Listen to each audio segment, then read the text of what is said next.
Ahora sí, Cristian, hablando de lo que es el campo y la situación. A veces te invitamos hace un tiempo hablando de sequía. Exactamente, sí, hace un mes y medio más o Así menos es. estuvimos aquí mismo hablando bueno, los efectos de la niña, ¿no? De la seca.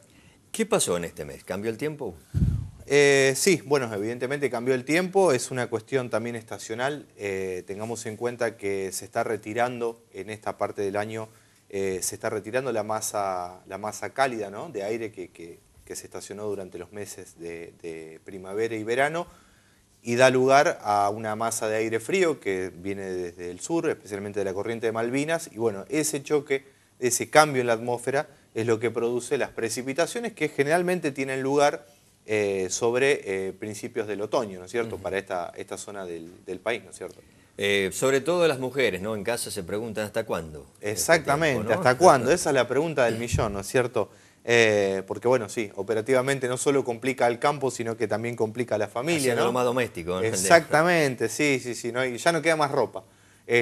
¿Hasta cuándo? Bueno, los pronósticos están dando inestabilidad durante todo el fin de semana, con probabilidad de lluvias para esta zona entre 20 y 30 milímetros para el día lunes y primeras horas del día martes, y después, bueno, habría pequeños eventos de precipitación el día miércoles y jueves para ya dar lugar a una mejora del tiempo. Pero durante todo este periodo seguiríamos así con el tiempo nublado, así que la perspectiva no variaría mucho de lo que está ahora, más Sí, allá de la una lluvia. semanita, espera. Exactamente, aproximadamente una semana, sí. Y Cristian, ahora hablando del campo en sí, ¿en qué medida repercute esto? Si es bueno, si es malo, está la soja ya casi cosechada, la primera parte, el maíz de segunda, la preparación para el trigo, ¿cómo está en este tema? Bueno, en este caso hay que diferenciar bien, o sea, si estamos hablando del presente o vamos a hablar del futuro. Si estamos hablando del presente, evidentemente es una complicación. Queda aún en nuestra región un 10-15% de soja de primera sin cosechar, obviamente hay una pérdida potencial de rendimiento y además puede haber una eventual pérdida de calidad en función de La humedad puede hacer que esto... Exactamente, sí. Al tiempo que además complica al momento de que se pueda cosechar, ¿no es cierto? Tengamos en cuenta que las vainas con esta humedad, ¿no es cierto?, se fragilizan demasiado, ¿no? Con lo cual al momento de la cosecha seguramente van a aumentar las pérdidas por desgranado. Si lo miramos, como te digo, desde el presente nos complica la soja de primera, complica la soja de segunda, que para nuestra zona aproximadamente está quedando un 50%, 60% de soja de segunda, porque bueno, se había podido avanzar bastante, especialmente en ciclos que por ahí eran un poquito más cortos. Maíz, ¿Los afortunadamente... rindes, Cristian, Sí. de la soja de segunda a la primera, varió? ¿Fue mejor? ¿Fue peor? Bueno, por una cuestión lógica, la soja de primera siempre tiene mucho más Más potencial de potencial. rinde. Realmente hubo rindes muy buenos para nuestra región, hablando de sojas de un promedio en general de 4.500 kilos. Y bueno, de ahí para arriba se han escuchado realmente números que no son comunes. Y la soja de segunda realmente dio una sorpresa. No se tenía... Yo creo que bueno, todo el periodo de seca que vivió la soja de segunda había hecho bajar bastante la expectativa. Obviamente que hay lotes que lo acusaron a esa seca, pero en general el promedio, hasta lo que se pudo cosechar, venía siendo satisfactorio, ¿no? Y recuerdo que alguien ya, no sé, en algunos campos, que era tanta la sequía que había sacado los sembrados, ¿no? Porque no rendían, porque estaba muy seco y bueno, después mejoró, ¿no? Ese A ver, momento ahí. exacto. Sí, sí, yo te lo comenté acá Sí, en la sí, última nota de que había visto personalmente un lote que habían largado los animales, ¿no es exacto. cierto? Bueno, hay situaciones de esa, tengamos en cuenta también que juega mucho cuál fue la historia del lote, ¿no es cierto? De dónde venía ese Claro. lote, de qué venía ese lote, que no retuvo la suficiente cantidad de humedad como para poder pasar la seca. De la misma manera, dentro de un mismo lote, si uno observaba las lomas, las iba a ver, como se dice en la jerga, cocinadas, ¿no es cierto? Una soja totalmente quemada, y en las partes más bajas es donde se ven estos rendimientos que son satisfactorios. Claro. Después el promedio es lo que por ahí que uno tiene en cuenta desde ya, es un poco más bajo, pero bueno, hubo partes del lote que lo sintieron y otras partes que no. ¿El maíz? El maíz, bueno, tuvo muy buenos rendimientos. La verdad que la vara había quedado muy alta del año pasado. Claro. Si lo medimos con respecto al año pasado, fue un poquito inferior. De todas maneras, no deja de ser un número satisfactorio, por lo menos el promedio de esta zona. Tengamos en cuenta que estamos en una zona privilegiada prácticamente para lo que fue el cultivo de maíz en cuanto a rendimientos. Bueno, como te dije anteriormente, con muy buenos rendimientos, muy buenos promedios también en general a nivel de lote. Así que para esta zona fue bueno.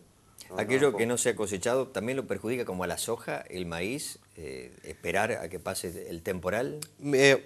Sí y no, depende mucho también de cuánto se prolongue este temporal y de la calidad principalmente de caña que tenga el maíz. Ten en cuenta que estas precipitaciones lo que hacen, digamos, para explicarlo fácilmente, ablandan el suelo está blando, un maíz que tiene una mazorca grande genera una palanca importante y con algún viento puede producir algún descalzado, lo que complica en sí después la cosecha.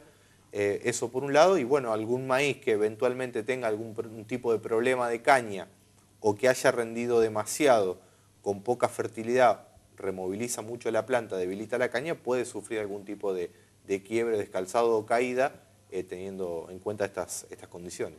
¿Esto es ideal para lo que se viene en trigo? Bueno, por eso mismo hoy hacía la diferencia, ¿no? Claro. Esto es bueno o malo si lo analizamos o lo vemos desde el punto de vista del presente o del futuro. Si lo vemos del futuro, ten en cuenta que hace un mes atrás estamos hablando de un escenario nefasto prácticamente para los cultivos de trigo y hablamos también de la gente que tiene ganadería, que no iba a poder tener pasto en el invierno. Bueno, sí, esto para lo que es trigo realmente viene muy bien. Tengamos en cuenta que ya estamos estamos a 15 días de poder comenzar a alargar con los grupos más largos en esta zona, así que esto viene muy bien. Y bueno, si tenemos en cuenta también que hay un escenario de precios para el trigo optimista, al menos, realmente cambia un poco la ecuación a lo que teníamos hace un mes atrás. Podemos hacer un análisis de que es mejor que llueva mucho y no la sequía, ¿no? Eso lo hablaba un consultor, uno aprende porque se quejó mucho la gente con las inundaciones aquí, pero después sufre mucho con la sequía, ¿no? Totalmente. A ver, la sequía no te da revancha. Ante la sequía realmente no tenés demasiadas herramientas de cómo manejarla. Y el tema del exceso de humedad pasa también por lo que habíamos hablado en otra oportunidad en una nota acá. El problema es tener políticas serias y a largo plazo de manejo del agua, no solo a nivel de lote, sino a nivel de cuenca y a nivel predial, ¿sí? Como se hace en otras zonas del país donde sí saben de seca y producen agricultura con buenos rendimientos, entonces hacen un manejo del agua. Nosotros, como te decía, ante la seca no tenés con qué defenderte y ante el exceso de humedad tenés más herramientas porque vos disponés de uno de los 3 recursos que necesitas agua, luz y nutrientes. Bueno, el agua lo tenés. Después tenés que ver cómo lo optimizás en función de que no sea una complicación y de que genere buenos rendimientos, ¿no es cierto? De las cuencas y de todos los canales, eso se está trabajando, ¿no? Esperemos que no se detenga todo esto. No, se hizo realmente, yo te voy a hablar especialmente a lo que es el nivel de la cuenca Arias Cábana. Se hizo un trabajo muy bueno por parte de los productores en articulación también con el consorcio y con la provincia. Los canales están avanzando, se nota si uno mira en la ruta cómo descendió el nivel de las lagunas. Se está haciendo un buen trabajo. De todas maneras, creo que el trabajo no debe terminar en un canal, sino que hay que empezar a trabajar un poco tranqueras adentro para ver cómo cada productor maneja el agua y no que el paliativo sea sacarle un canal, ¿no es cierto? Cristian, te pregunto algo, no de economía, pero sí cómo tenemos hoy el precio del dólar que ha aumentado tanto, ahora bajó un poquito ahora, pero sí. Esto con la soja, con la economía, con todo lo que tiene que ver con la siembra, la cosecha, la venta de cereal, ¿repercute? ¿Cómo lo ven ustedes? Bueno, para el campo... El uso de agroquímicos también, ¿no? Exactamente. Bueno, para el campo sin dudas que tener un tipo de cambio alto es favorable. Tengamos en cuenta, más que para el campo, a nivel macroeconómico es importante. Para Argentina es un país netamente agroexportador, con lo cual necesita de un precio, un dólar alto para poder ser competitivo a nivel internacional y así poder generar, favorecer, mejor dicho, la liquidación por parte de los exportadores y del productor, que es quien le entrega la producción a los exportadores. Si lo analizamos de esa manera, sí, es provechoso para el sector agropecuario realmente. Tengamos en cuenta que nosotros no somos formadores de precios, nosotros dependemos de los precios que pone Chicago en los cereales, o sea que la única variable de ajuste que tenemos nosotros para poder mejorar o no son las políticas impositivas, como son las retenciones, la quita o poner retenciones como algo negativo o quitarla para favorecer, y bueno, el tipo de cambio sin duda que ayuda a tener en cuenta que hoy estamos hablando de una soja de 7.000, 7.400 pesos, cuando hace 25 días atrás estábamos teniendo una caída en el precio de la soja y estamos hablando de 5.200, 5.250 pesos. Se nota mucho. Exactamente, sí señor. Bien, Cristian, ¿qué le podemos decir a los productores que ven la nota? ¿Alentarlos a lo que se viene, a sembrar trigo? ¿Cómo ves el panorama mediano, no? El panorama en el mediano plazo lo veo bien en tanto y en cuanto no se extienda más allá de los plazos que veníamos hablando, este tiempo de inestabilidad. No es cierto que nos pase lo que sucedió, por ejemplo, en la campaña pasada, que se prolongó demasiado el periodo de precipitaciones, había realmente una complicación muy grande, especialmente con el tema caminos, entonces se venía la fecha de siembra del trigo y la gente todavía no había podido terminar de cosechar la soja. El consejo, si se puede cosechar, es tratar de aprovechar, para quienes quieran hacer trigo, tratar de aprovechar para hacer ciclos largos que tienen muy buen potencial de rendimiento, aprovechar esta condición para poder sembrar, y para aquellos que vayan a hacer maíz, que hoy por hoy tiene un número realmente muy bueno, el margen bruto de maíz ha mejorado bastante, o para quienes vayan a hacer soja, el consejo también es, ni bien mejore un poco la condición del clima y que mejore el suelo a nivel de lote, salir a barbechar temprano y tratar de acumular la mayor cantidad de milímetros posible, porque ya sabemos cómo es esto. Hace un mes y medio atrás estábamos lamentando la seca, no sabemos, no tenemos certeza de cuánta agua podemos llegar a tener al momento de la siembra de maíz, hablando de la primera quincena de septiembre, o yéndonos a soja un mes más adelante. Entonces es importante barbechar los lotes ahora y tratar de acumular todos estos milímetros, guardarlos en nuestra caja de reserva, ¿no es cierto? Bien, Cristian, por último, ¿está cuidando el productor su campo, su suelo?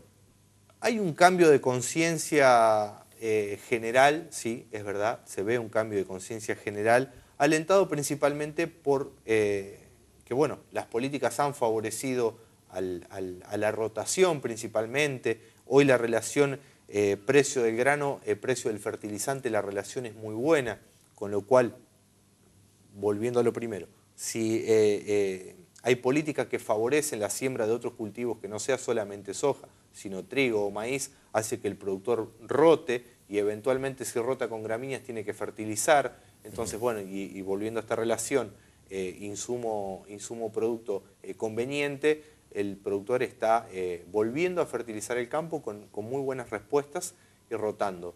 Yo creo que la conciencia por parte del productor siempre existió. El productor sabe y tiene muy en claro que la tierra es una sola, que es un recurso que es finito, aunque parezca infinito, es finito, en algún momento se agota. De hecho, hoy lo vemos en nuestro país, zonas que antes eran catalogadas como las mejores, por decir Pergamino, norte de la provincia de Buenos Aires, ya hace unos años que viene teniendo rendimientos inferiores a los nuestros, ¿no? Que en otra época fue una zona marginal, ¿no? Para ellos. Pero bueno, el abuso, más que el uso del suelo, lleva a este tipo de cosas, y bueno, creo que el productor de la mano de políticas que fomenten este tipo de prácticas está tomando conciencia y está cuidándolo. Cristian, te agradezco mucho por haber venido, por hablarnos tan claramente de la actualidad. Espero que la gente también, seguramente la que está en el campo, va a tomar nota de todo esto y vamos a molestarte cada vez que necesitemos información. Por favor, para lo que necesite. Muchísimas gracias.